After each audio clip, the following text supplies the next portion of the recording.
ATM और UPI से कब निकाल सकेंगे पीएफ का पैसा। नमस्कार, मैं हूं आपके साथ आयुषी गुप्ता। केंद्रीय मंत्री ने बड़ा अपडेट दिया है। जी हां, कर्मचारी भविष्य निधि संगठन यानी ईपीएफओ अपने करोड़ों सब्सक्राइबर्स के लिए एक बड़ी सुविधा लाने की तैयारी में है।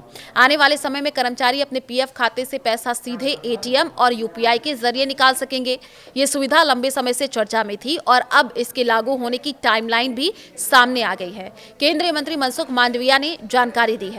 केंद्रीय श्रम एवं रोजगार मंत्री मनसुख मांडविया ने यह बताया है कि इस योजना की जानकारी देते हुए उन्होंने कहा कि सरकार का फोकस पीएफ तक पहुंच को आसान और तेज बनाने पर है। मंत्री ने साफ कहा कि पीएफ कर्मचारियों की अपनी कमाई है, इसमें गैर जरूरी अड़चनें नहीं होनी चाहिए। केंद्रीय मंत्री के मुताबिक एटीएम और यूपीआई के जरिए पीएफ निकासी की ये नई व्यवस्था मार्च 2026 से पहले शुरू हो सकती है। अब कैसे निकालना पड़ता है अभी पीएफ, वो आपको बता दें। देखिए, फिलहाल पीएफ निकालने के लिए जो है कर्मचारियों को ऑनलाइन या ऑफलाइन क्लेम फाइल करना पड़ता है। इसके बाद वेरिफिकेशन होता है, फिर पैसा खाते में ट्रांसफर किया जाता है। कई मामलों में प्रशासनिक और तकनीकी कारणों से इसमें देरी हो जाती है।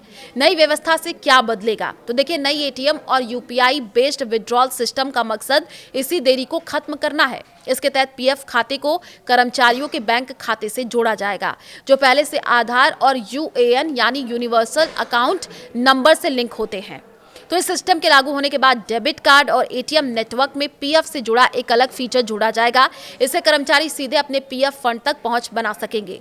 75% तक पीएफ निकासी पहले से मुमकिन है। तो केंद्रीय मंत्री ने यह भी बताया है कि मौजूदा नियमों के तहत कर्मचारी अपने पीएफ बैलेंस का 75% तक हिस्सा निकाल सकते हैं। ये सुविधा पहले से लागू है, इसके लिए कोई कारण बताने की भी जरूरत नहीं होती है। तो ईपीएफ निकासी नियमों में जो हालिया बदलाव हुआ है, तो देखिए, सेंट्रल बोर्ड ऑफ ट्रस्टीज ने अक्टूबर 2025 की बैठक में पीएफ निकासी के नियमों में कई अहम बदलाव किए थे। अब कुल जमा राशि का 75% तक आंशिक रूप से निकाला जा सकता है। एडवांस निकासी के लिए न्यूनतम सेवा अवधि घटा करके 1 साल कर दी गई है। पूरी निकासी के लिए 12 महीने की वेटिंग अवधि तय की गई है। सरकार का ये कहना है कि इन सुधारों से पीएफ तक पहुंच आसान होगी, पैसा निकालने की प्रक्रिया तेज हो जाएगी, सिस्टम ज्यादा पारदर्शी बनेगा, कर्मचारियों को अपने पीएफ फंड पर बेहतर कंट्रोल मिलेगा।